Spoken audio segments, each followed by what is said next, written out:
And tonight is about the Czarist Russian blood libel.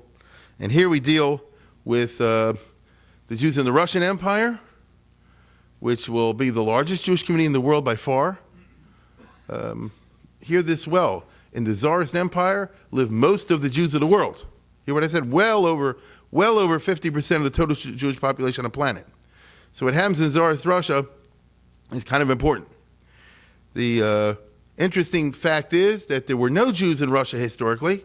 This was a country that, by long-standing policy, never permitted any Jews in. Many stories about this. And Russia acquired the Jews when they conquered Poland in 1772, and then afterwards.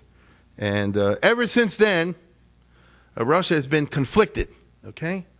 The Russians didn't know what to do with the very large Jewish community they acquired, and ever since then, it's not been an easy matter. They haven't decided whether they want to absorb the Jews, so to speak, whether they want to assimilate them, crush them, change them, don't change them.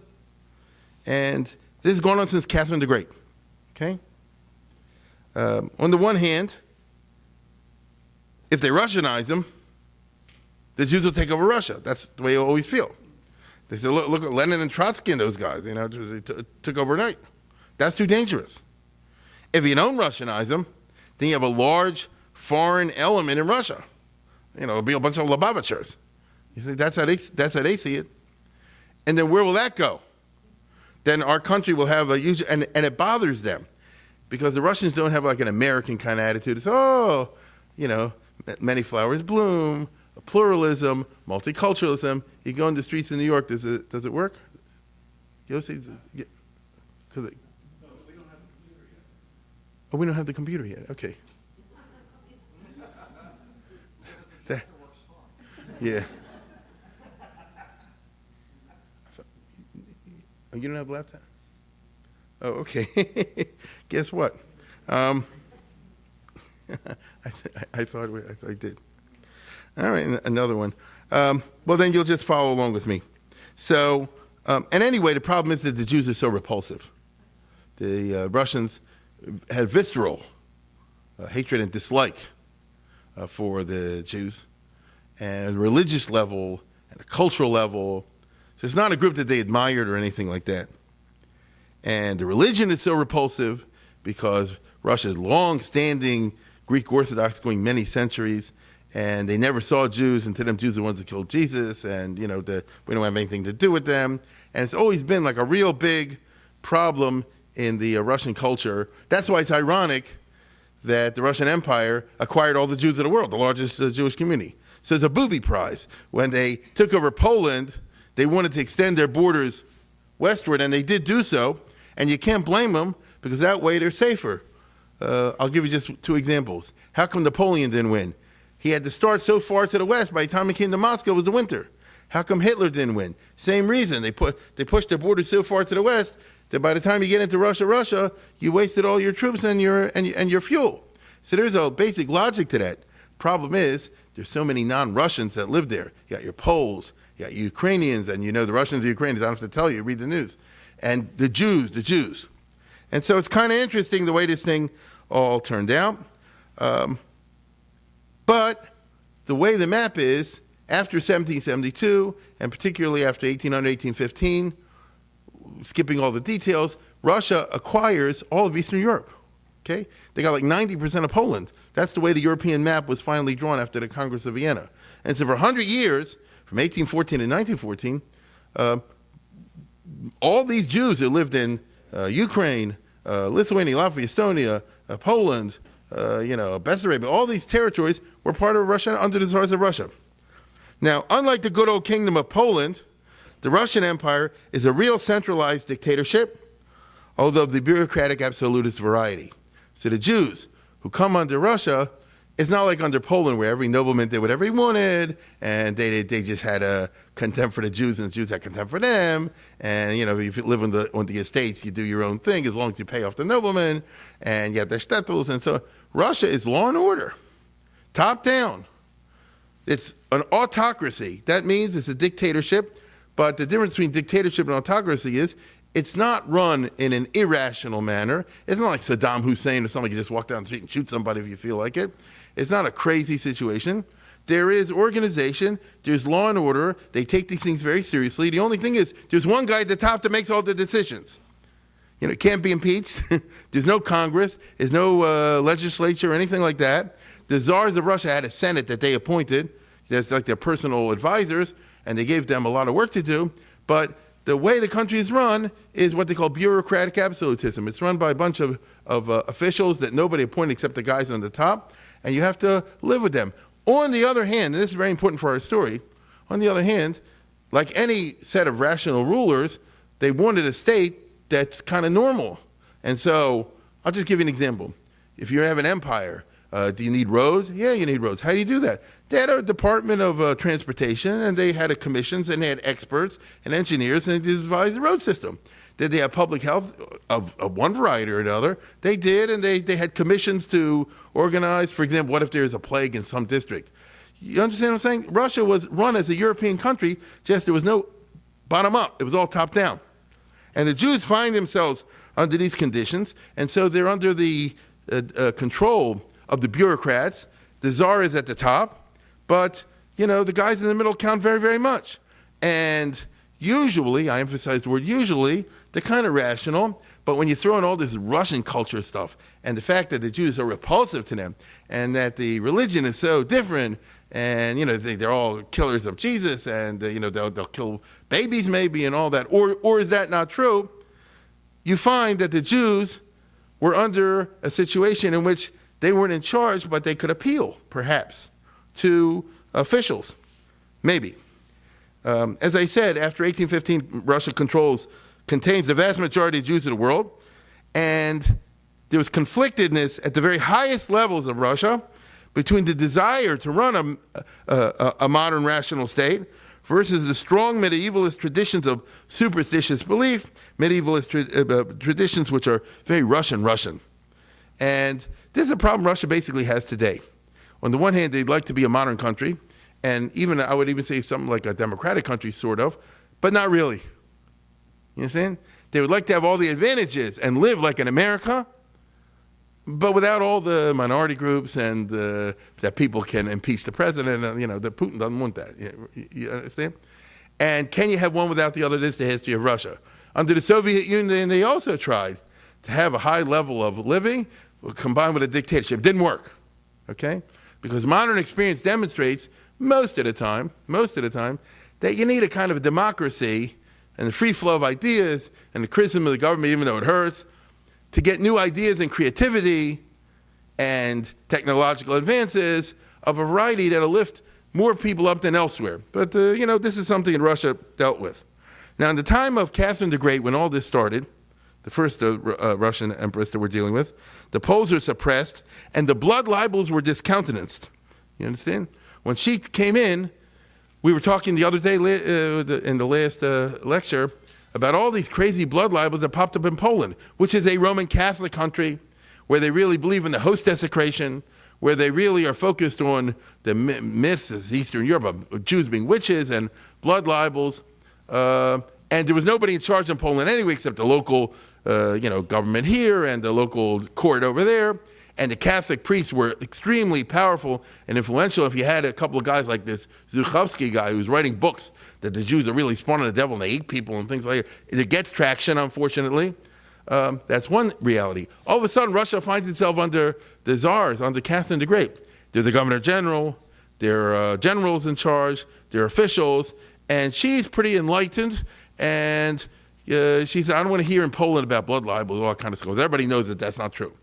You see? Because she's like a follower of Voltaire, and she considers herself better than that. She was ruthless, but not to believe in witchcraft. Let's put it that way. Most importantly, in the time of Catherine the Great, in 1776, a very important thing happened in Eastern Europe in general, and which affects the blood libels altogether. And based on what I told you before, you'll understand, they abolished torture. You understand? From then on, in Russia, I'm talking about Tsarist Russia, not in Soviet Russia. In Tsarist Russia, you couldn't beat somebody up. It was illegal. Isn't that interesting? You couldn't, put them on the rack. You couldn't do the knout and all the rest of it. And the same thing happened under her pressure in Poland, the parts of Poland that weren't taken to Russia also. So now it's going to be very interesting. How are you going to get the good old confessions that we've been dealing with in this series? When you go back to Trent, you go back to Norwich, you go back to France and the Holy Roman Empire in Italy. Oh, you just round people up, and next thing you know, you get a confession through torture. Now you can't really torture. How's it going to work? We'll see. Now, the first of the Russian czars was Alexander I. He's the guy that fought Napoleon, and he had a very inconsistent Jewish policy. He was a czar of Russia from 1800 to 1825. And if you wonder the type of guy he is, he bumped his father off to take over. Because the father was, but that's how it works over there. And I see some people are in favor of that policy. Anyway, now if I had the slide here, maybe we'll get it later. I was going to put Alexander I is the one who fought Napoleon. Lubavitch helped him in the fight against Napoleon. This is famous. You understand? I'm sure many have even heard the famous tale, which is often retold, where, the question, Napoleon invaded Russia in 1812, and, War and Peace, and what did the Jews do? And the Jews were a significant part of the population in the combat areas because the French marched in from the West, and that's where all the Jews live, in Ukraine and Lithuania and Belarus and such places. And so what do? And Alexander was afraid that they'll help the French, and, which way will it go? And they always say like this. One Hasidic Rabbi said, back Napoleon, because he's more liberal. And the Lubavitch Rabbi said, I'm against Napoleon because he's more liberal. You understand? He said, if Napoleon wins, then the Jews become unfrum. If we stay under the Russians, they'll beat us up, but people will stay more frum. That's a famous line that he said. And the bottom line is, he did encourage, he died running away from Napoleon, by the way. The first Lubavitch Rebbe, the Alter Rebbe, died fleeing the French army in the middle of 1812. And I'm going to just give you an idea. And his followers and people like that spied on Napoleon on behalf of Russia, and they supplied the army with, food and things like this. So they were of material help to the Russians. I'm mentioning this, material help to the Russians. So Tsar Alexander, when he was finally winning, he said, when this war's over, I'll make things better for the Jews. Now, for a little bit of a while, that was true, okay? But it's also a fact of history that after Napoleon was finally defeated, he turned very far conservative, very far to the right. And when I say conservative in the Russian context, I'm not talking about Rush Limbaugh or something like that. That's American stuff, I'm talking about hard right reactionary, a very religious reactionary. And Alexander I did that. And on the other hand, he owed the Jews. They had demonstrated a loyalty, many of them anyway. And so he appointed what he called Jewish deputies, which means that they were like lobbyists, wealthy Jewish contractors for the government and the army, because all these armies at the end of the day in Eastern Europe always depend on Jewish guys to supply the horses and the fodder and sometimes even the ammunition. The Prussian army, by the way, just give you an idea what I'm talking about. The famous Prussian army was supplied with all the artillery and steel and the bullets by an Orthodox Jewish firm, the Hirsch of Halberstadt, just to give you an idea what I'm talking about. So these were the government contracts of the 19th century. Now, these deputies tried their best to lobby the Russian government to the degree they were able to help things out.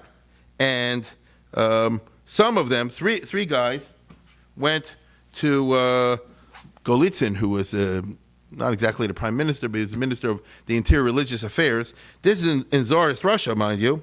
And they obtained from him, already in 1816, 1817, a letter which says, I don't want to hear about any blood libels. It's not true. Because in the Polish territories that were ruled by Russia, and that's a huge territory, they already were starting after Napoleon's defeat. Is a missing girl over here, is a missing boy over here, the Jews did it.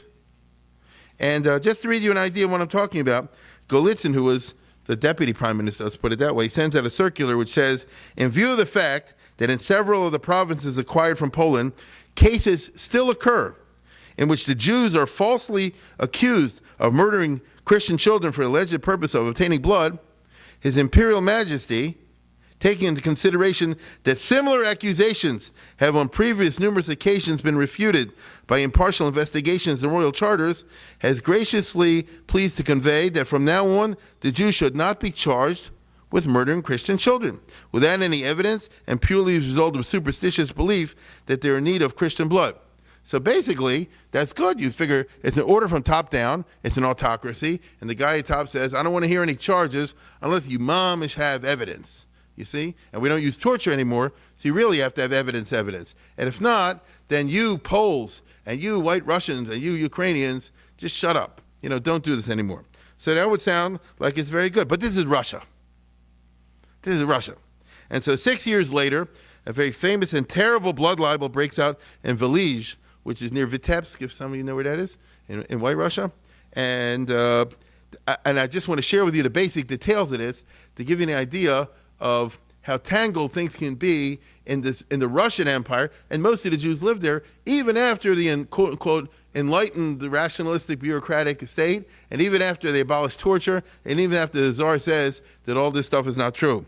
This affair perfectly reflects the conflictedness I just referred to. In 1823, in April, the stabbed body of a 3-year-old kid, Fyodor, who had disappeared 3 days before from the house of his parents, was found near the town.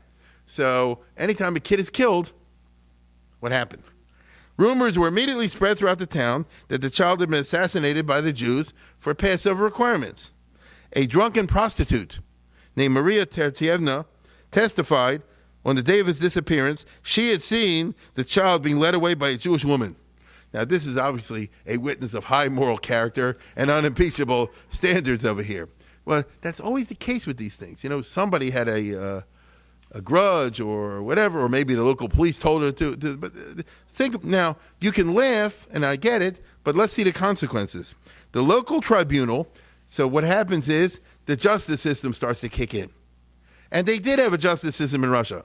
Wasn't that great, but it was a justice system. In other words, it wasn't still the Middle Ages, you see. And so the local tribunal decided that although the investigation had not revealed any conclusive proof against the Jews who were suspected of the murder, it was nevertheless to be assumed that they had perpetrated it out of their hatred towards the Christians. So in other words, you smell bad. The verdict was then referred to the provincial tribunal in Vitebsk. Let's take it a little bit higher. So, okay, this is good. I mean, let's put it this way. The local justice of the peace sometimes is a town drunk. That's not unknown in America either, in small communities. And, the local guys, but take it a little bit higher to the province court. The verdict was then referred to the provincial tribunal, which decreed that the accused were to be acquitted of all suspicion, and that the witness, Tertievna, the prostitute, was to receive an ecclesiastical penalty for leading a life of sin and prostitution. Oh, no. So that's good. It's a justice system. It took a little while, but, charges were made. No evidence was produced. She's not an unimpeachable witness, and case dismissed. The tribunal also ordered a new investigation into the murder, but it didn't produce any results. In other words, you do have a murdered child. That doesn't mean the Jews did it, but you have a murdered child. So what happened over here? Now, I want to explain to you, aside from the general prejudice against the Jews, there's a natural tendency in every police department in the world to find somebody that did it. Nobody wants to say we have an unsolved murder. So even if you find the false person, if they get charged and convicted, then the local cops look good because, the case closed. You get it? We know who did it, and we found it, and if it was really him, but if we found it, then it's good enough. Now, in other words, when the case hit the actual legal system, which was a modern one, the case is dismissed for lack of evidence. However, the administration, meaning the bureaucrats, the administrators, the officials, very much wanted to believe that a blood libel had happened, and they tried to get the Jews into trouble. So here you run into not the officials in the court, but the governor, the police commissioner, the local administrators and things like that, and they don't like the Jews. Groups of anti-Semites in the town, who were headed by certain clergymen and supported by the chief governor of Belarus, Count Khovansky, continued to stir up the blood libel. So this story started in 1823, but nobody would let it go. So imagine you're a Jew in this town and you say, I thought the thing's over. No, it's not over. In the autumn of 1825, when the Tsar, Alexander, passed through the town, this prostitute submitted a complaint to him against the local authorities who had not brought the murders of her son all of a sudden the child is her son, right? To justice, ignoring his, and the Tsar, even though he signed 6 years earlier that you're not allowed to believe this, he said, oh, well, let's investigate. Maybe the Jews did this. You see? Which means that Alexander I was wishy-washy. One of the governor's officials, Steichhoff, sent to Velish for the purpose. The woman was arrested, and on this occasion, she herself related that she herself had brought the child to the house of the Jews named Zeitlin in Berlin. So now she changes the story, making him more rich. Okay? And had been present in the synagogue when the child was put to death after undergoing much torture. So she's polishing the story. His blood was then poured into barrels, which were transported to Vitebsk and Lozhno. Lozhno is where the Lubavitch Rebbe lived. 2 Christian maids, who according to her words had participated in these acts, were arrested and were interrogated. So now we have Czarist interrogations. They don't put you on the rack, but they give you the 3rd degree. They lock you in a room with it, and deprive you of sleep. And there's a lot of things you can do without actually pinching somebody, correct? And that is what happens over here. You get, let's put it this way, if you get a good police detectives, they can really run you through, and if you have Russian detectives, then they really, really run you through. On the strength of their evidence, over 40 of the Jews of the town were arrested in August 1826, 3 years after the whole business started, and it was decreed that all the synagogues should be closed down in that town because the Jews had abused the tolerance shown to their religion. The investigators then began to search for proof of the actual existence of a custom among the Jews to murder Jewish children because they want to make a case. Well, they're the local guys, there was no internet, it's the local officials. They collected material and testimonies which had been deposited on the occasion of previous blood libels in Poland and Russia. So they're pulling out the books written in the 1600s from Zukhovsky and the other guys, which tell you all the secrets and details of the Jews, which are lies, but no, this is what they believe. They found several apostates, that is, people who had converted to Christianity, one of whom, Grzinski, brought a Hebrew manuscript before the commission of the inquiry, which, according to his words, described the ceremony that accompanied the execution of Christian children. Whoa. Okay? Now, by the way, he's showing them something in Hebrew. They can't read Hebrew. He really can't Hebrew. And now why is all this happening? If you see what the police, the commissioners, are soliciting testimony. They're saying to somebody, so come in and help us out on this. At the same time, Teretievna, that's the prostitute, and the Christian maids testified that they had also participated in the murders of other Christian children. So this case was getting richer by the moment. A long bureaucratic story unfolded over 10 years. Okay? These people were in jail, the town was closed down, the Jews were grounded, the synagogue was closed, the Sefer Torahs were impounded by police. It's a long story, it'll take too long, I can't give you the whole business, but I invite you to look it up on your own. And by the time it was investigated and reinvestigated at the very highest levels of the Russian government, this ended up in St. Petersburg, like we say today, Moscow. They ended up ultimately in the highest investigative body, like what they call the Senate over there. The Senate's like not the United States Senate; it's the highest, administrative body in Russia. So there you have the wisest minds. Now you also had some very reactionary types, but you also had some liberal types. Okay, and the highest minister in the government, which is Admiral Mordvinov, who was a famous liberal. Do we have it? Okay. These people are famous in Russian history. Anyway, his wife was British. I'll just tell you a crazy little factoid. Admiral Mordvinov served with the British Navy against the Americans in the Revolutionary War. In other words, he had a lot of shaykhs with the English, which means that he picked up from the English a lot of the liberalism and desire to introduce rational and sane reforms. And so he reads the testimony of all this stuff, and he's at the top of the Senate in Russia, and he says, I know the Jews well. This is baloney. I have estates in White Russia. Me and my family have dealt with Jews for decades. I understand they're a little bit crazy, and I wouldn't necessarily trust them in business. That's what he said. But they don't kill babies for squeezing blood. This is nuts. Accordingly, in January of 1835, the State Council, that's the highest thing in Russia, ordered the release and the exoneration of the accused Jews. But it took 12 years. All right? The Teretievna, the prostitute, and her colleagues were sentenced to exile in Siberia on charges of libel. Okay. However, Mordvinov's proposal to indemnify the Jews for their sufferings was rejected.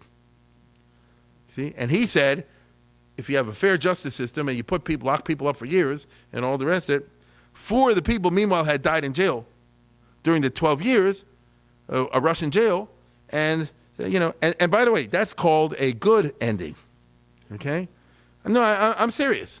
So I'm trying to show you that life was tough in those places. Now, by that time, the Tsar Alexander I had died and was succeeded by his brother, Nicholas I, who was Tsar for 30 years, 1835, 1855. Nicholas I was a super dictator and a super autocrat. He's the one that really was Kovea that set down the Russian Czarist system as you would think of it now. Very tough and brutal person. But he was law and order, and so you have to follow the procedures. As I told you before, he hated Jews. All the Tsars, Nicholas, his son, his grandson, great-grandson, just had a strong, very personal, visceral hatred of this particular population. They just didn't like Jews, which is a very dangerous state of mind for somebody ruling a country, because if you're a nobody, you can have all the prejudices you want. But if you're actually running a business, it's dangerous. You get it? You want to be just a regular, I don't know, person that has a small whatever. You have whatever prejudice you want. Suppose you run a big company. What are you going to say like this? I don't hire black people. I don't hire yellow people. I don't hire Jews. What if they're good? Your competition will get them, and you'll suffer. So what if you're running a country? You say, I don't like Jews. Well, what if the Jews will help you, right? What if it's counterproductive? It's not economically very smart. But nevertheless, Nicholas I was like this. They used to call him the Russian Haman, like Haman, and he's the one who drafted the kids for 30 years, 25 years in the Russian army, the little kids that they took. You've heard the stories. So he was a very tough individual. And his own justice system, he becomes czar in the middle of this, has now gone through the motions and found out that there's no evidence that these Jews actually committed the murder. And he read all the files, because we have it in his handwriting.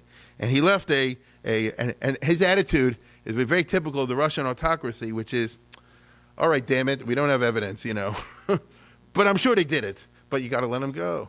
I'll read you the words. While sharing the view of the Council of State that in this case, owing to the vagueness of the legal deductions, no other decision than the one embodied, confirmed by me, could have been reached. Notice, I have to say that Admiral Morvinov is right, and the evidence is not there, and the lady who was testifying is not reliable, and so on and so forth. Right? I deem it, however, necessary to add that I do not have and cannot have the inner conviction that the murder has not been committed by the Jews. See? I know they did it, but got to let them off. O.J. Simpson, as I call it, right? Numerous examples of similar murders go to show that among the Jews there exist probably fanatics or sectarians who consider Christian blood necessary for their rituals. So now we start to see the 19th century modification. I didn't say all Jews do this sort of thing. Rothschild, Montefiore, Einstein, they're different. They're, educated and civilized. But some Jews do that. Maybe the Hasidim, they look funny. Maybe this group, that group, and I'm sure in this town somebody, but I don't have the evidence. This appears to be more possible since, unfortunately, even among us Christians, there sometimes exists such sects which are no less horrible or incomprehensible. And notice in Russia, we do have some nut groups of Christian variety that they do cannibalism and other kinds of murder, and they did. So I'm sure it must be among the Jews, because it can't be possible that these deviancies exist in the Christian population and don't exist among the Jews. In a word, I do not think for the moment that this custom is common to all Jews, but I do not deny the possibility that there may be among them fanatics just as horrible as among us Christians. This is what he himself annotated the memorandum that the Council of State issued. I'm showing you this to show you mentalities over here are extremely important. Let's move ahead. I'll show you where we are. That's Russia.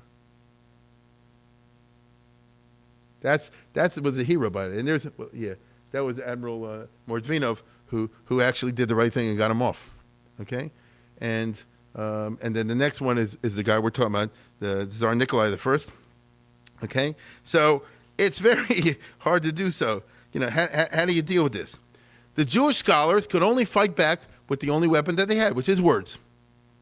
Okay? They have no army. They have no power. Russia, there's no parliament. There's no Jewish politicians. think of this. There are no Gentile politicians. There are no politicians. The goal of the Soviets, of the Tsarist system is there's no politics. There's just the administration.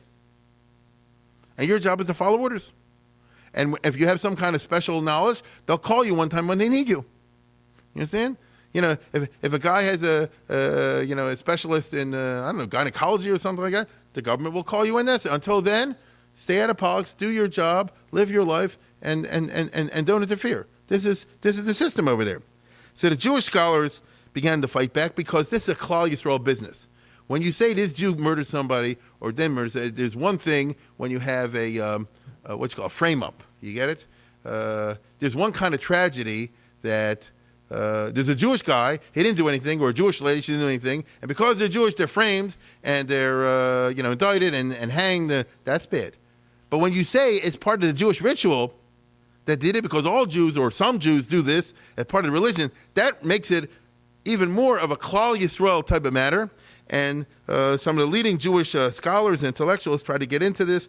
Not the rabbis, but let's go to the next one. This is the leading Moscow from the beginning of Haskalah in Russia. Yitzhak Ber Levinson. This is the person who wanted to modernize Jewish life.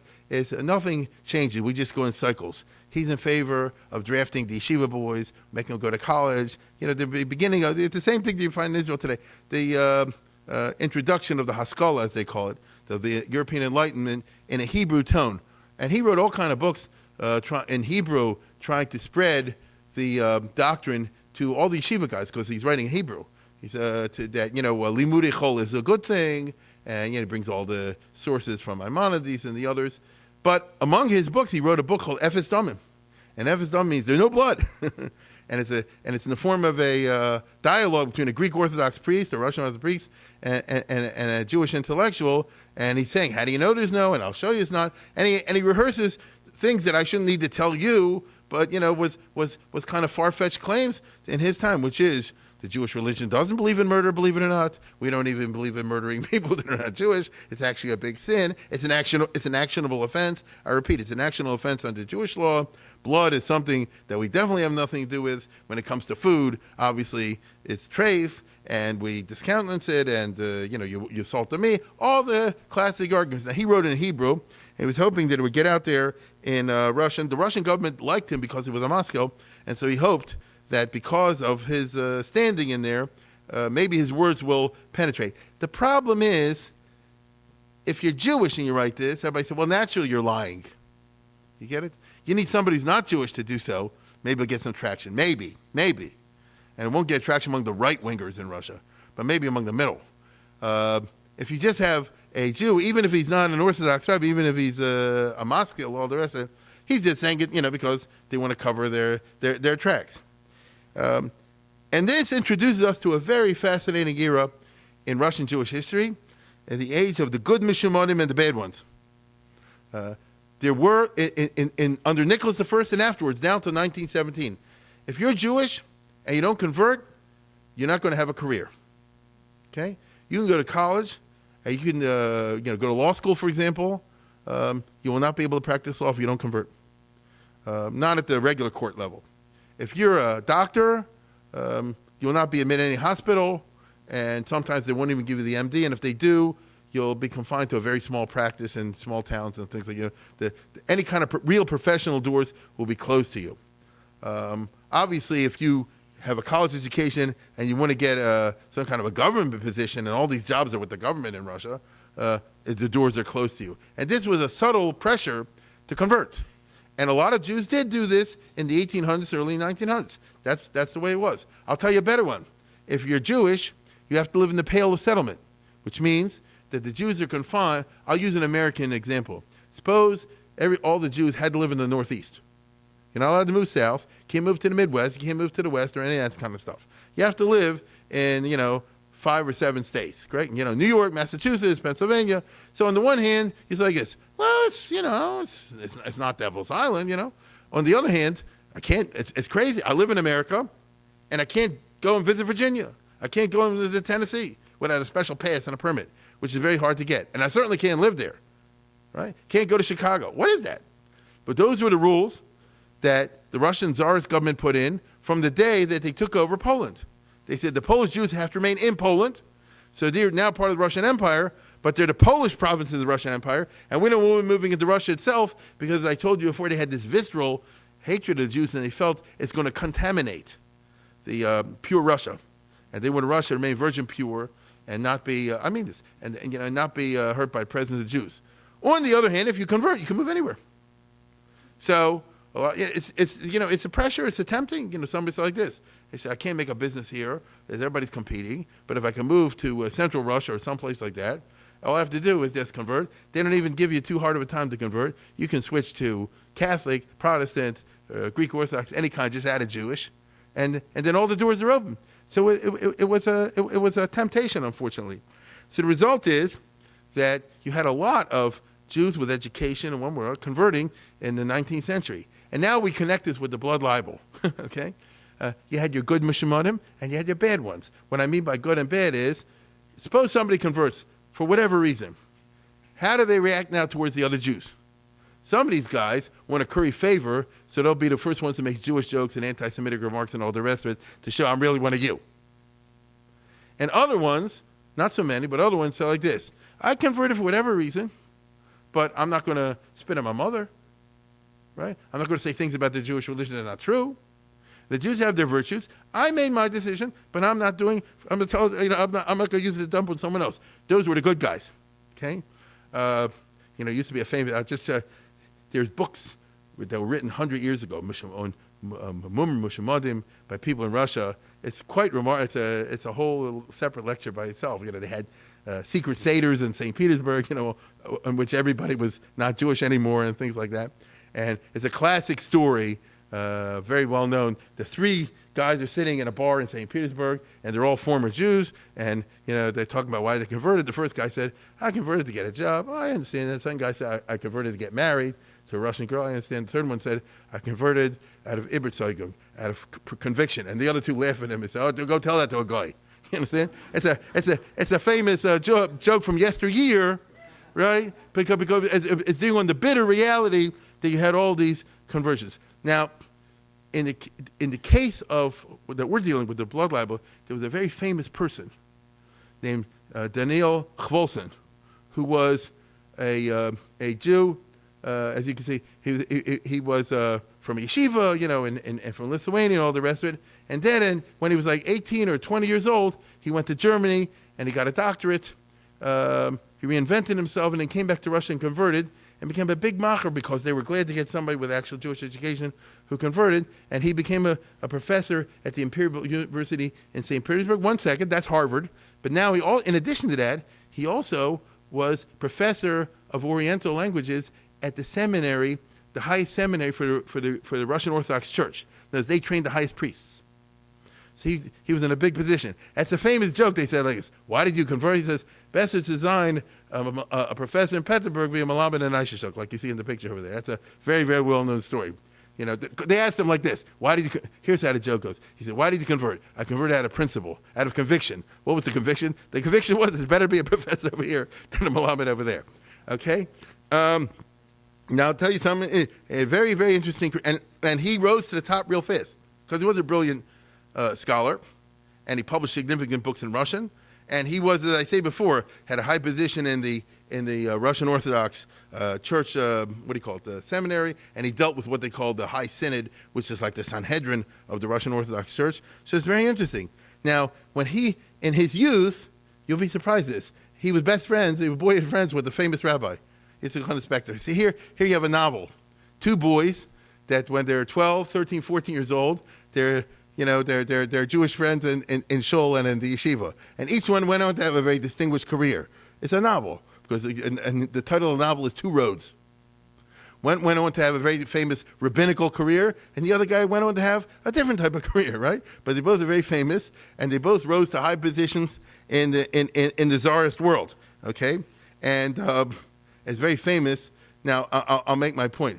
Chvolson was quite aware, when he was coming up, that in Russia you have all these rumors about Jews murdering babies and similar matters, and a lot of people, the Tsar believes it. I just read you, Nicholas. They all really believe this sort of thing. And so he made it one of his missions. It's not the only thing he did, but one of the important things he did was to constantly write and try to demonstrate that it's not true. So the fact that he was teaching all the high priests, the stars tomorrow of the Russian Orthodox Church, very significant. You get what I'm saying? The fact that he had a high position in the University of St. Petersburg, very significant. Because he would say like this, look, I don't believe in Judaism anymore. I mean, I converted. I recognize the truth of Jesus and all the rest of it. But however, Jews may have this issue and that issue, but they do not engage in ritual murder. And I will even go farther to say like this. He says, and when they say they're liars, cheaters, stealers, and all the rest, that's also not true. He says, maybe they have the wrong religious beliefs. He says, I myself changed. But, don't believe all this anti-Semitic stuff that's coming out there. And because of the fact that he used his position for good, so he was a hero in the Russian Jewish masses, which is kind of unique, because usually somebody converts is held to be the black sheep of the family. And the Jews were so downtrodden in Russia, if they find somebody who can prevent what I just read to you 10 minutes ago, 12 years in some Russian jail because he put in the right word, that's not a little thing to laugh at. And as a result, he became like it's a hero. And there, again, hundreds of stories, some true, hundreds of stories about Jews and their interaction with Chvolson. And he published a book called The Lie of the Blood Libel, and in Russian. And he sent a copy to Rabbi Yitzchak Spector, who was the number one rabbi in the world, certainly in Russia. And it's very famous. The Yitzchak Spector wrote to him, he says, thank you for the book, Ki lakach notzarta, okay? Which in Hebrew is a double entendre. Lakach notzarta means it is for this that you were created. So you can say like this, you've done a great thing over here. But on the other hand, Notzri is in Nazareth. You know what I'm saying? It's a Christian. It was for this reason that you became a Christian. You understand? Meaning that you're helping your people, at least, in this capacity. And the story goes, a very famous tale, they wrote back to me, says, right? Which, again, is a double entendre. You say it in the Yom Kippur davening, when you finish with the Al-Chetz, you say, oh, I'm a nothing, I'm a poor sinner. Now that I'm created, it's like I'm not created, I'm full of shame and sin and all the rest of it, and accept my repentance. But it also means, now that I became a Christian, well, I'm not really a Christian, something like that. So if the story is true or not true, it shows you there was a certain folk hero. And it's sad, but it, nevertheless a reality, is a folk hero because his intervention saved Jewish lives. You can't deny that. In 1852, there was a big case, again, that popped up at the end of the reign of Nicholas I in Saratov, in the middle of Russia. And I'm not going to give you the details, because by now you know the details. You can tell me the story if you've been following up. There's a kid that's missing. Nobody knows what did it. They blame the local Jews. Next thing you know, they're submit to interrogation. Some local drunk or prostitute or somebody that shows up. They get this, and the whole thing starts all over again. But by 1852, people like him were around. You already started to have the first wave of educated, and in the middle 1800s begins a significant era in Russian liberalism. Now, Russian liberalism never got off the ground, more's the pity, and the czars of Russia were very anti-liberal, and I'm talking about people with a college education who have read widely and have gotten past a lot of these local prejudices, and their dream, and this is sad that it didn't work, I mean, the world would be very different. Their dream was to have United States of America and Russia, or something like that, or England.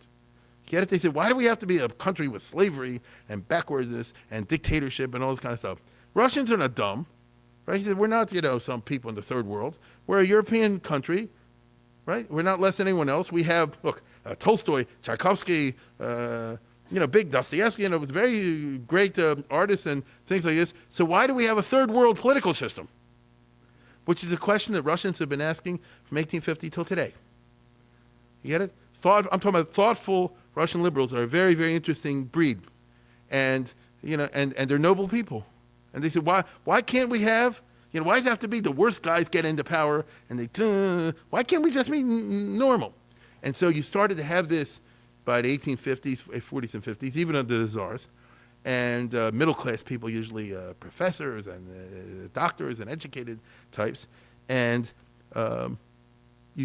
they start to say like this, is there really a blood? I mean, in this day and age, you really believe the business that they kill babies for squeezing blood and using for matzah? No, I mean, this doesn't even make any sense. Right? I mean, this is the 19th century here. It's not the 9th century, right? So what's going on? And Chvolson, this guy I just mentioned to you, Professor Chvolson, he appeared in the court as an expert witness, and he already had traction because he's not Jewish anymore. Now, you know how it goes. People say like this, well, you're not Jewish anymore, but you still have it in your blood, right? So you still are saying it, but nevertheless, it's there. I'll just, it'll take too much time. I'm not going to read the whole business. Simply to say the following. The investigation went on for several years, became more and more involved, drawing into its net a constantly growing number of persons until finally a special judicial commission was appointed by Nicholas I for the purpose of disclosing not only the particular crime in Saratov, that was the town over there, but investigating the dogmas of the religious fanaticism of the Jews. You see? The latter task of a theoretical nature was a special commission in the Department of the Interior. And among the theologians and Hebraists who were members of the commission was the baptized professor Daniel Chavolson, who was able to disprove the ritual legend. You see, the ritual murder legend. Now, again, I wish I could say that as a result it is a happy ending. This is Russia. The new czar took the attitude like they take with what's Pollard, which is maybe he's innocent, maybe he's not innocent, but he's staying in jail. And the guys that were arrested and were convicted, even though it was clear after the commission, thought that it's not really true, they didn't want to let it go. And these guys stayed in jail till like 1866, in other words, something like 14 years, until finally in the late 1800s, late 1860s, a famous French Jew, Crémieux, visited St. Petersburg, and he was world famous, and so he said, as an act of mercy, will you let these guys go or something like that? And the Tsar said, all right, as an act of, meaning they will never admit that there was a miscarriage of justice, but of course it was.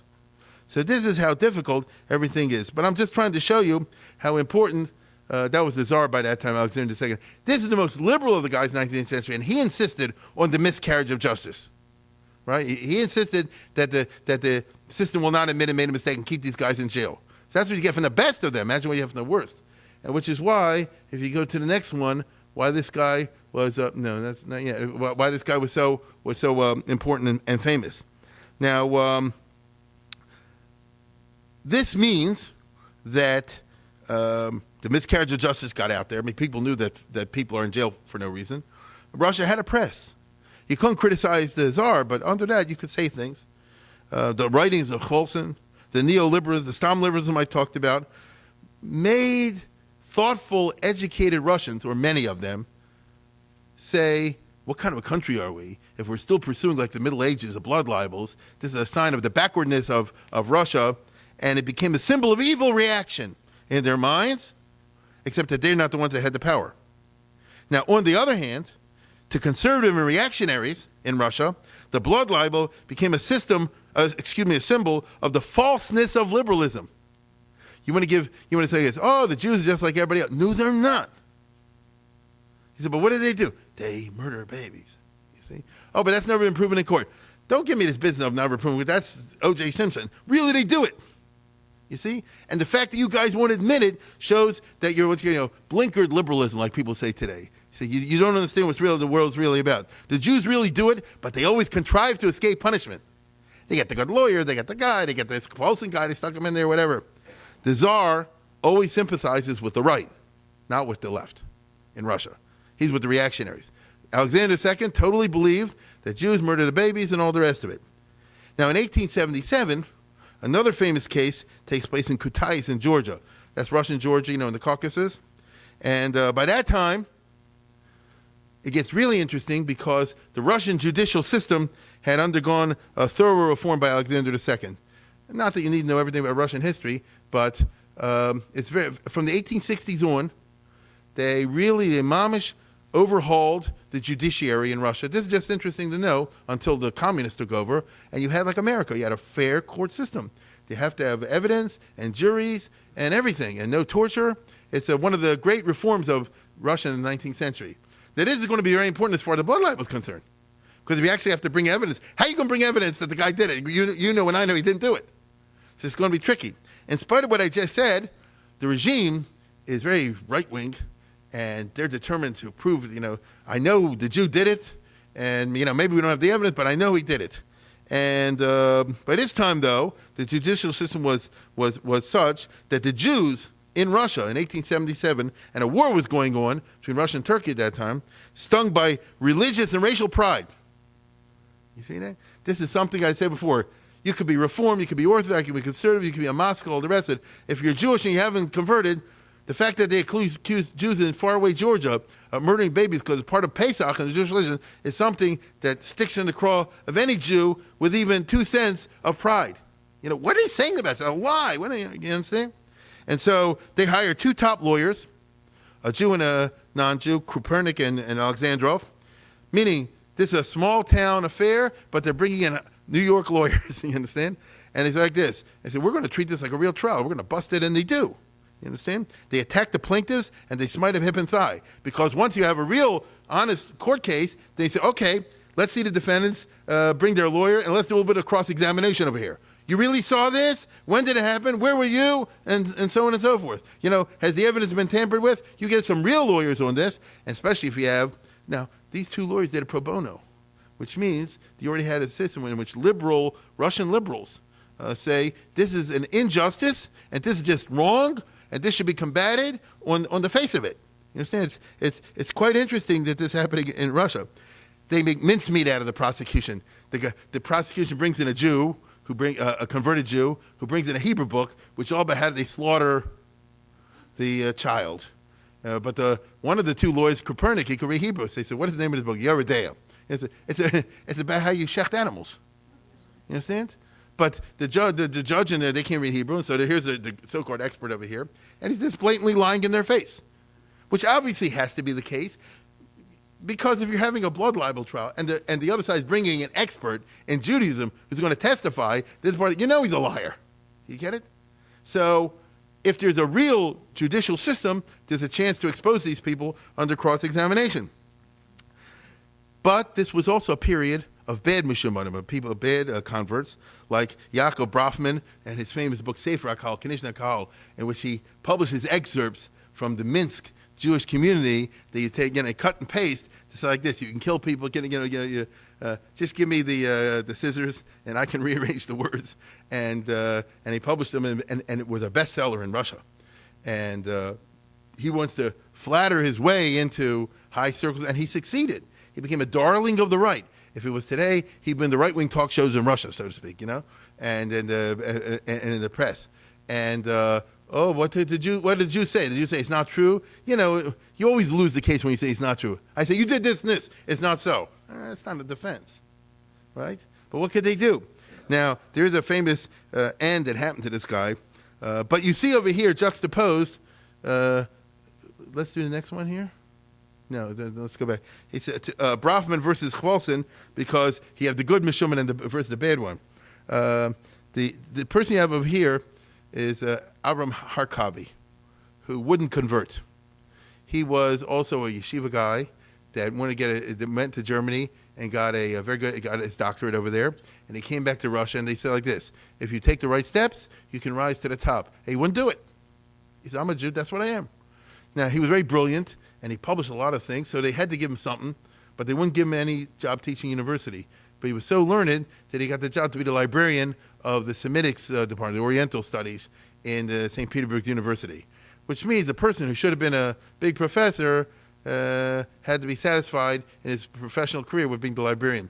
But that's Russia, and he was a Yiddish Yid, he said like this: he said, I'm not interested in converting, right? I believe in my religion. All of his life, he stayed that way until he died in 1915. So he was a Jewish Jew, but he was a big Russian intellectual. And so this guy Brafman is a very famous story, who was the wicked fellow. He was a drunk, surprise, surprise, and he didn't have too many friends because the non-Jews didn't like him because they traded the Jews. The Jews definitely didn't like him. And so he used to hang around the university library a lot. And this guy had no choice but to try to flatter him, because what are you going to do? He doesn't want to make trouble, lose his own job. And so it was a very uncomfortable situation. Vayhi Ayom is a famous story in 1867 that Brafman came in the middle of the day, roaring drunk, to the library to shoot the bull with Harkavi, who's sitting there.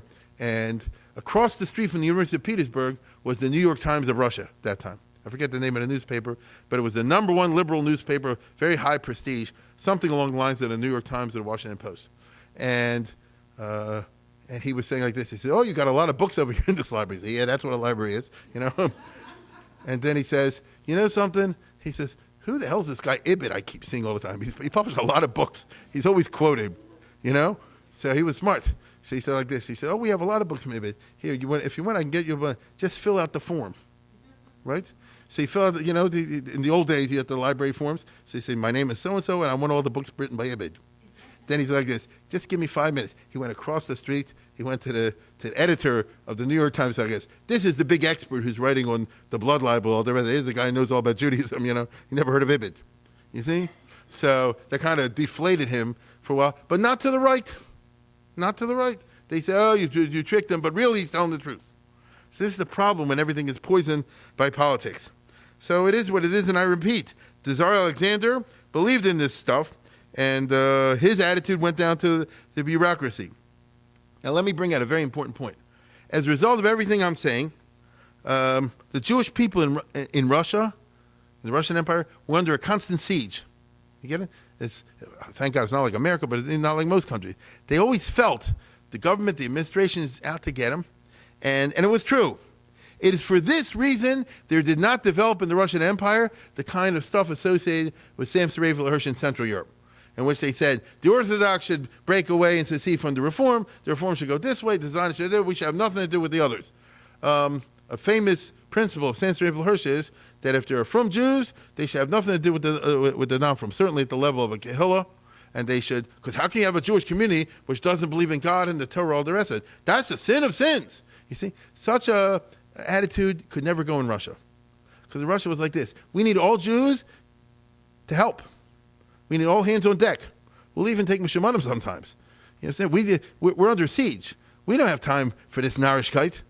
You see? And so if we disagree, and they disagree on matters of religion and matters of culture and certainly halach and all the other things like that, we'll fight about it among ourselves in the Jewish community. You get it? So if you're in Vilna or Warsaw or Kiev or wherever or 1,000 other Jewish communities, the idea was like this. All the Jews are voting for the Kehillah, and we'll fight. We'll have a board meeting. And I mean that. You're saying because there can't be a thing over here that one group is not the other. We're all under attack. You get it? It's sort of like if right now, when a war is waging in Gaza, somebody going to start a whole thing in Israel, so let's make another machlekes. That's for tomorrow. Today we don't have the time for that. You see, we need, literally, to preserve our lives, we need every Jew, him and her, to contribute where they can. Right? The religious want it this way, the non-religious that way, this one. Find how you can fit into the orchestra. That was a very powerful cultural message throughout Eastern Europe, which is identical with the Russian Empire, and it carried over into that creature of the Russian Empire called the State of Israel. Right? That's why in the State of Israel, you can there's Yair Lapid, who's the ultra-secularist, and wants to knock out the yeshiva. There's Yisrael Eichler, who's on the bells, and in the Aguda, the United Torah Judaism, and all the rest of it. And they do scream at each other. Okay, you can go on the YouTube. Oh, they scream at each other and this and that and the other, and you can cuss the other out. But not really. In other words, but if you're in Israel, it's the Arabs want to kill both of us. Right? We're not going to set up two Knessets. Yeah? We're not going to set up two countries. We can't do that. Right? I'm hoping tomorrow you'll see the light and be like me. That's how everybody does. Let's get Jewish unity. Everybody should be like me. But meanwhile, we have to stand with each other. And then it's very interesting how it affected the Jewish culture from Eastern Europe down to the State of Israel today. The German Jews and the Hungarian Jews did it differently. They were very much into separateness, which is where Satmar comes in today, why they don't recognize Israel and all the rest of it. It's very much part of their culture because they had ease. And the Russian Jews, as you see over here, never had any kind of an ease. In Russia, the next czars, Alexander III and Nicholas II, were worse than their predecessors, and that's pretty bad. They totally demonized the Jews, and they totally believed in the blood libel. So here the two guys had an education, not the education you would imagine. This is the funny part of Europe. You had people with huge power, and they weren't very educated. That's the problem you have in the world today. There are many countries in which you have leaders with violent countries, all the rest of it, and these guys never went to school. Right? I mean, you look around the world, it is a dangerous dysfunction when there's a guy without education and pretty primitive and crude, and he commands a bunch of scientists. Right? I'll just give off the top of my head, I'll say Saddam Hussein. Right? He didn't have any education, but he had all the technicians under him that he terrorizes. You see? And so, of course, he's going to bring primitive notions to the political stage. The world has not solved this one. Not in the 20th century. Get it? This is our major political infrastructure problem everywhere. That the political leadership doesn't match the scientific knowledge of the scientific technocracy. So that's happening in Russia. You have these guys that are ruling all of Russia. They're very powerful, all the rest of it. They actually believe in the matzahs, that the people, the Jews murder and sort of thing, for rituals.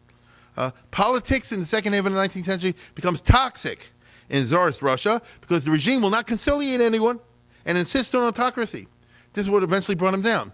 In politics, it's a basic rule in any politics. There are going to be certain interests out there, and you have to find ways to conciliate everybody in one way or another. In Russia, the peasants didn't have land, the people didn't have democracy, the middle classes didn't have access to the power, and the Tsar said, well, that's the way it's always going to be. The Jews live under slave condition. That's the way it's always going to be. Well, what's the result? It's going to turn, the political system will turn violent. You get it? If there's nowhere to go to let it out in a normal way, if you're not going to scream like in a Knesset, it'll go violent. And that, of course, is what happens. The Tsar Alexander III was very capable, and he could pull it off. He was a tough autocrat. But not his successor, Nicholas II, who was just a jerk. You know, he was dumb. You remember his wife and Rasputin and all that sort of thing? No, he was a fool. Now, it's amazing that a guy like that be the Tsar of Russia, but that's what the hereditary system can sometimes do. So the middle ground in Russia weakens at the expense of the extreme left and the extreme right. You get it? Politics, the middle folds. The nice liberal type guys that we've been talking about before who would like to turn Russia into an America or to an England, they lose ground. And instead, those who dissatisfied with the system go for extreme violence, and those the other way want to be on the right wing extreme violence to suppress the left wingers. The extreme left is into socialism and violent revolution, with assassination the favorite activity. Are we able to get this sort of thing here? There's a reenactment. There's Alexander II coming with his horse and wagon, and they're going to blow him up. Right? Now, it's almost funny because that missed him. But then you'll see he got out of the carriage. When he got out of the carriage, then they threw the bomb at him. Okay?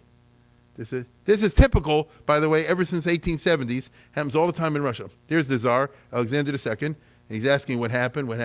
And he goes, no, he should have kept riding. He should have kept going, but he didn't. And he said, who are you? He asked the assassin, well, what's your name? And all the rest of it. And you'll see, he'll walk over to another guy. The guy will throw a bomb at him. That's Alexander II. And kablooey. Right? And he died from that. Now I'm going to tell you something. What do I mean by that? From then on, governors, policemen, police chiefs, judges are being assassinated all the time. There was a principled system of assassination which had a whole philosophy behind it. So the reason I'm telling you all this is that is in this atmosphere, they're going to have new blood libels. There's an extreme left that you just saw, and therefore there's an extreme right, which is in reaction to combat foreign socialism, which is un-Christian and un-Russian, very anti-Semitic because they see the Jews as a basic part of the problem. Oh, really? Maybe part of the problem is you won't give the peasants any land. Maybe part of the problem is you won't open up the system. Maybe part of the problem is you have no elections at all, zero. No, it's the Jews. You get it? It's the problem. Me, moi, right? It's never us. So, on the one hand, the anti-Semitism that from then on, 1880s and 90s and afterwards, expresses itself in what they used to call the cold pogroms, which means that the government issues all kind of gezeras. The Jews are expelled from Moscow, even in the middle of winter. The Jews are driven out of certain villages that are no longer open to Jews. The Jews find that this business or that business is closed down to them. You want to really stick it to somebody, declare bars a government monopoly, which you hand out only to Russians, you see, and wipe out all the people who have a bar. You want to try people that sell cigarettes. Take that away and say the only people who can sell cigarettes are people that the government gives a franchise to. So you wipe out a whole bunch of people that make money things. So these are the kind of things they called it the cold pogrom. But on the other hand, you also had regular pogroms for the first time ever.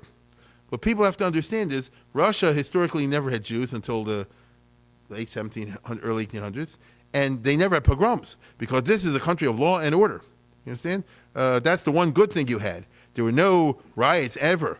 Some of you are Russian, so you know what I'm talking about. But they have 10 times the police force Baltimore has. That's not an exaggeration. By the way, that's not a bad thing necessarily, right? But I do mean what I say. I'm not exaggerating. They have 10 times. there were cops everywhere. My father grew up in Czarist, Russia, believe it or not. And he said in every street where he lived in Minsk was a guard, was a constable. Right now, every street. And that way, it's a law and order. So the pogrom, as we call it, which is an outbreak, never happened until the government decided that it should happen. Do you get what I'm saying? So until the Tsar, after his assassination, then starts the pogroms, as we call it over here. It's a sign of dysfunction. How do you strike a blow at the elders of Zion by making a pogrom and killing little children or women?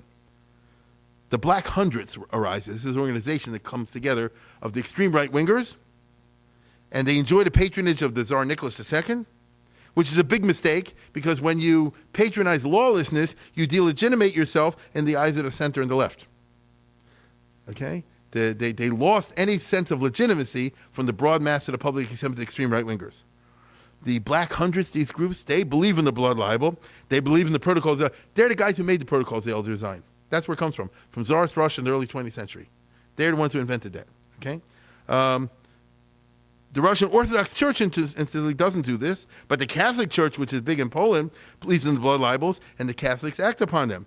So, for example, there's little cases, there are small cases, as it were, which, like there was a barber, I'll spare you the details, who's accused over here of blindness in Vilna in 1900, and sure, they bring it, the charge already. A kid is missing, they blame it on the Jew, this and that and the other, and the Jews get the lawyer, and they get him off, and then they say, oh, because you had a Jew lawyer, because you paid him off to do so.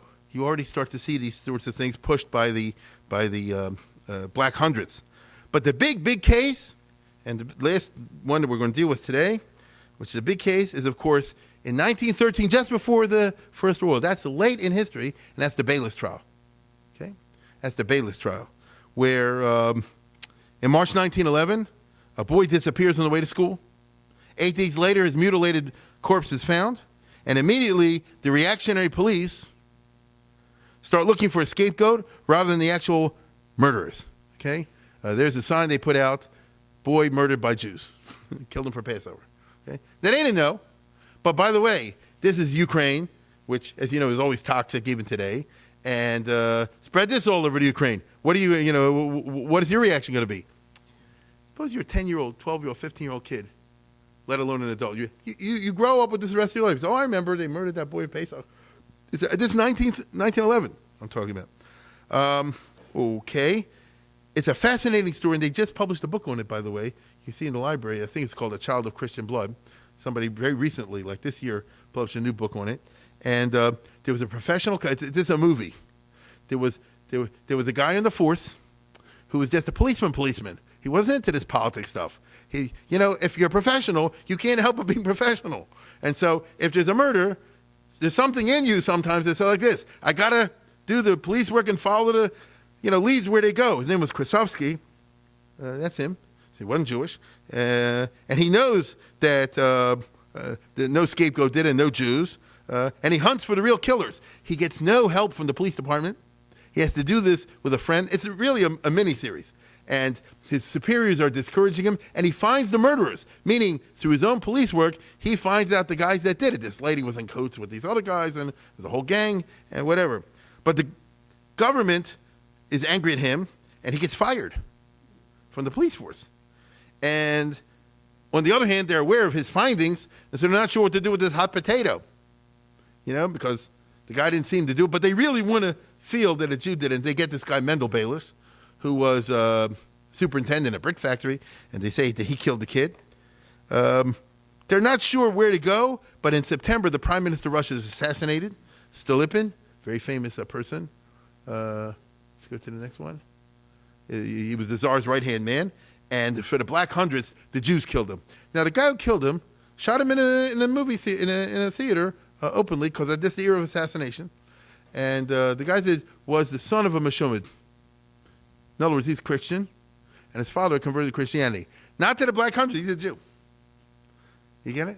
He's a Jew. And so they go crazy and say, we're going to make somebody pay for the murder of this kid. And so they want to make a pogrom right then and there, but the Tsar is going to visit Kiev, and he doesn't want for public relations reasons that it should be marred. And so the city doesn't go into a pogrom, but it's a tinderbox waiting for somebody to get the Jews. Let's prosecute this Jew, Bayless. So he's what you call the wrong guy, the wrong place, the wrong time. But it's not so easy to fabricate a case. Because I just told you, the guy who did the real investigation found out the guys that did it. So if you're really going to fabricate, obviously you're going to have to make up a case. So we are talking about a high level of criminality in the law enforcement division, and it's not coming from the cops. I just told you. The regular cops just have a natural tendency, you want to do your police business. It's coming from the higher-ups, okay? And it takes the government 2 years to fabricate a case. During these 2 years, from 1911 to 1913, so this guy Bayless was in jail, holding out till the government decides what to do with him for 1911, 1912, 1913 till September. And during this time, the press, the right-wing press, heats it up, baby. It's a steady drum roll of the Jew killed him, the Jew did this, and by the way, the Jews killed per matzah, and incidentally, the Jews do this, and, whatever about it. You can imagine Pesach, Matzah, Mara, Purim, Hanukkah, they go through the whole rigmarole. And I'll tell you again, we can smile or laugh at it. The people who read the newspaper, person like this, I read it in the Baltimore Sun, right? I read it in the thing. It's got to be true. And that's how it goes. On the other hand, the pro-Bayless forces, the good guys, they also have 2 years. And this stings the Jews, because now in 1913 we're putting up with this junk. They're still the regime is resorting to these kind of charges because they're going to say he killed him for religious purposes. This is what we're doing over here. And the pro-Bayless guys, the Russian liberals, they turned this into the Russian Dreyfus case. It's a clear case of criminality on the part of the lawmakers, of the police and the government, and it's a crime, and they're trying to bring out a miscarriage of justice. And the greatest Russian liberal figures rally to condemn the blood libel charges. They all say like this, here's Dreyfus and where's the Emil Zola? I am the Emil Zola. Right? Emil Zola was a famous French person, not Jewish, who stepped forward and said like this, Dreyfus is innocent. I don't like Jews, but Dreyfus is innocent. That's the only thing that counts. And you can try to suppress me, but truth is on the march, and nothing can stop it. That became the slogan of the Russian liberals in 1913. They said the czar, the ministers, the police commissioners, they say, truth is on the march, and nothing can stop it. You see? And as a result, Bayless, who was just a schnook, right? Because that's the point of these whole stories. He was just picked. He was just a Jew, happened to be superintendent of a brick factory. He gets a first-rate legal team because this rich banker, Jewish banker, Zach, in St. Petersburg, he said, I guess, he said, enough. Then we have Jews that have no honor whatsoever. And so Zach is not religious, and this guy's a that, and that guy's a assimilation of that. But they come together, as I told you before, and he said like this, money's no object, get the best legal thing like this, and we're going to give these guys a run for their money. And the head of the team was the foremost Jewish lawyer in Russia, Oscar Grusenberg, who cannot practice in a court. He can only practice in an appeals court. That's the funny system. In Russia and in many European systems, they have something called the Court of Cassation. And what that means is you have the trial, and then if you can find a defect in the law, then you take it to a certain appeals court, like an American appeals court. So his technical, he was brilliant. He was a high-paid lawyer, and I remember my father, in his time, the judge basically knew he's so smart. The judge said, what do you say? Is he guilty or innocent? Let him go. I mean, that's what a super lawyer he was. And he takes the case, and he said like this, we are not afraid to defend this guy. We're not afraid to defend the Jewish religion. And the Black Hundreds threatened his life. He said, you can say what you want. The Jewish people, the Jewish religion is in an old anvil upon which many hammers have shattered, and the hammers are broken, and the anvil is still there. So take your best shot. That's what he tells them. He comes out swinging, and the Russian Orthodox Church doesn't want to get involved. It's very interesting. Now, maybe they were trained by Chavosa, I don't know. And so the prosecution can't get a Russian Orthodox priest to be the expert witness. So what do? So they look around the cops, and fortunately, they were like the Keystone cops. They couldn't get their act together. They were evil, but they weren't capable, thank God. And so they get a Catholic priest, a Lithuanian Catholic priest named Pranitis, famous name, as the expert witness on the Jewish religion. He's going to testify how the Talmud and the other thing says that you should use matzahs and blood and all the rest of it. He is right. The jury is picked by the prosecution. So there's a bunch of peasants, as you can see over there, and they figure like this: these are good Russians. They're not educated. They'll believe anything, and they'll do. And and the judge and the prosecutor, like in these classic cases, I know you will do your duty. You know what that means, right? You'll do your duty. So will the system hold? And Grusenberg calls as his witness the famous chief rabbi of Moscow, Rabbi Yaakov Mazer, who was a Rav Mitam. He was appointed by the government, but he was the most popular of those guys in Russia. He has 4 very brilliant volumes of memoirs, and he was a Yiddish, Jewish Jew. And before when it was announced his case, the Chorkov Rebbe called him because he was in Marienbad, and he said, "I guess don't say the Hasidim did it. You might be tempted to say, we don't do it, but the others do it." Well, I told you the other day, Toaf, the Italian guy, says it wasn't us, it was the other Jews. He said, "Don't do that." And Mazda said to him, very famous, he says, "I know not to do that because we're told in the Bible when Yaakov came back for the little jar, as the Talmud says, when he put his family over the thing and he came back and he wrestled with the angel, he wrestled with the Sar Shel Esau, with the forces of evil, and it says he came back to get little jars. What was he, a cheapskate? So he said, no, the meaning of that parable is that you don't yield anything to evil. Right? You don't say, I didn't do it, but my cousin did it, or the other one did it. You fight the Sar of Esau full bore. And he gave a whole long defense of Judaism and of Hasidism, by the way. I saw today, I couldn't believe it, at Chabad.org, or somewhere like that, they actually have his speech because he praises Lubavitch in there, His mother was a Lubavitcher. His father wasn't. And it's a very complex kind of thing. And he said like this, he says, put me up against this so-called expert who's going to testify about this. Put me. I wanted the chance to cross-examine him, and look what he says. He says this, "Oh, you're the expert? What is the meaning of the word chulin? I don't know. What does it mean the word erevin? I don't know. What does it mean the word yavamas? I don't know." These are famous books in the Talmud. And when did Baba Basra live? Because in Russian, Baba is a grandmother, right? So, wait, so, and the guy said, it's not even true, he didn't say, I don't know. He said like this, he says, I know every Jewish grandmother, I'm supposed to know when she lived, or something like that. And then, of course, he's like this, the jury will note that these are 3 books, right? And so forth. And this guy doesn't know anything, which collapsed the so-called expert witness over here. This is the best that the police could come up with. It turned out, unfortunately for the cops, Bayless had an alibi. The kid was murdered on a Saturday morning, and Bayless was not in shul. He went to work. And so he had the, slips and things, from check-in, that he was at the wrong place at the wrong time. Now, then the police said, I guess, he took a 5-minute break, he went and killed the kid, and then went back to work. It turns out pretty bad. On the question of blood libel, Grusenberg assembles a bunch of Christian professors, I repeat, Christian professors, okay? And Russian Orthodox priests, no less. Not Jews, not converts. Russians. And they testify in court. These are liberal. This is a golden era of Russian liberalism. And they say like this, blood is prohibited by the Jewish religion. We don't say the Jewish religion is true, but this is not true, okay? This case is just not true, you see? And by the way, murder is also, because the judge asked him, he says, blood is prohibited by Jewish, what about killing? He said, no, murder is also prohibited by the Jewish religion. And the fact that you have eminent members of the Russian Orthodox Church say so makes a big impression on the peasants in the jury, you see? And so it was quite a scene back and forth over there.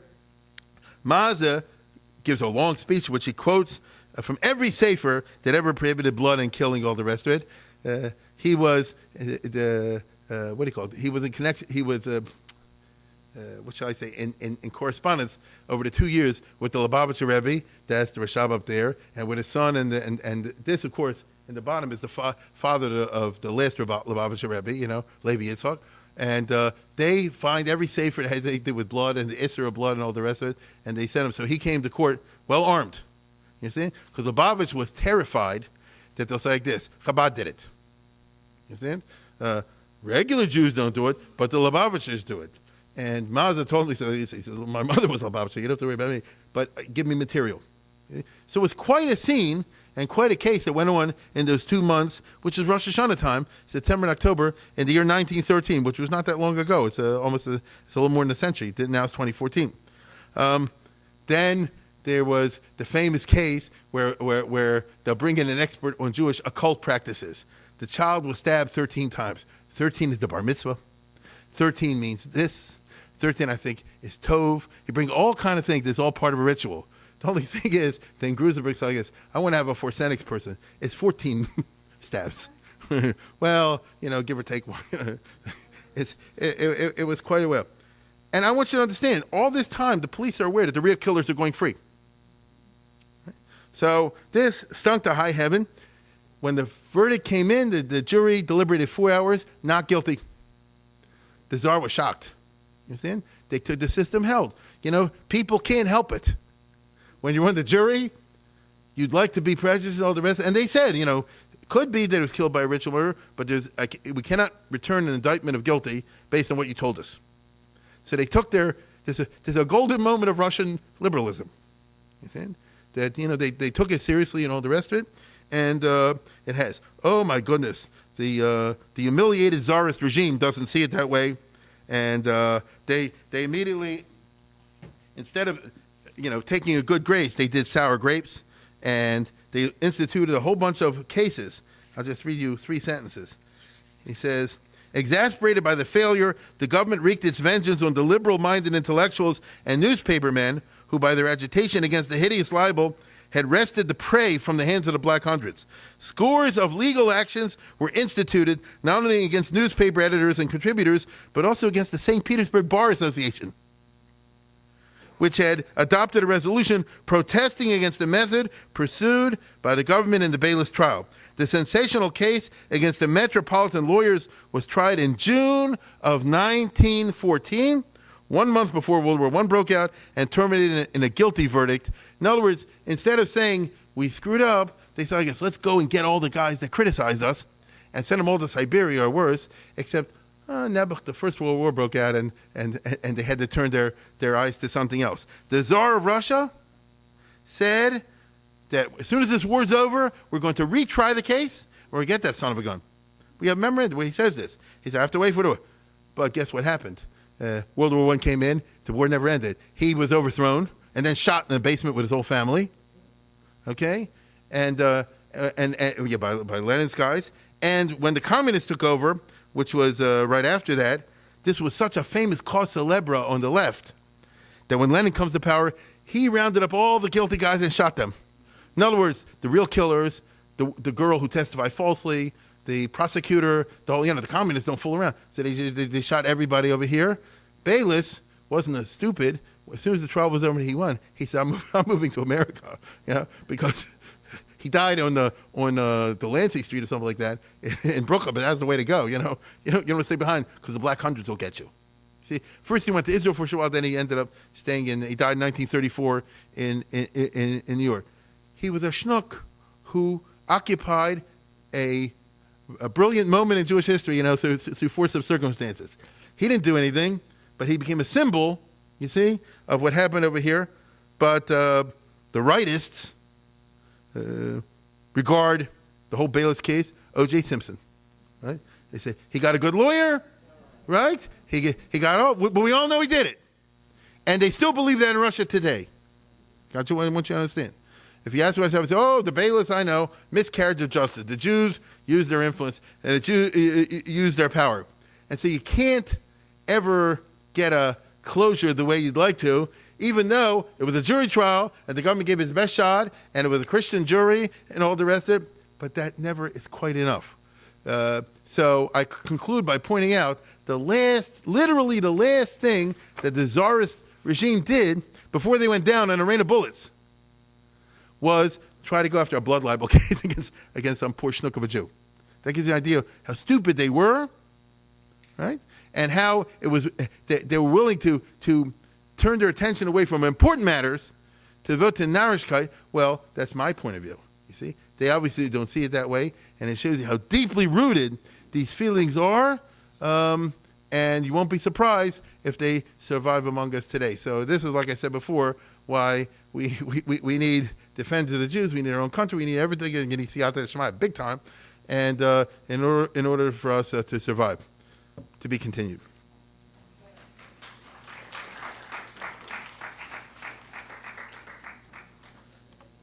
So the Jews are so smart. Why did they always leave the body?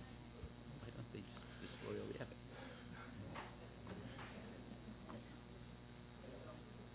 I'm glad you weren't there to bring that up, because I was like, yeah. Well, like last time, we'll down Marv next door in the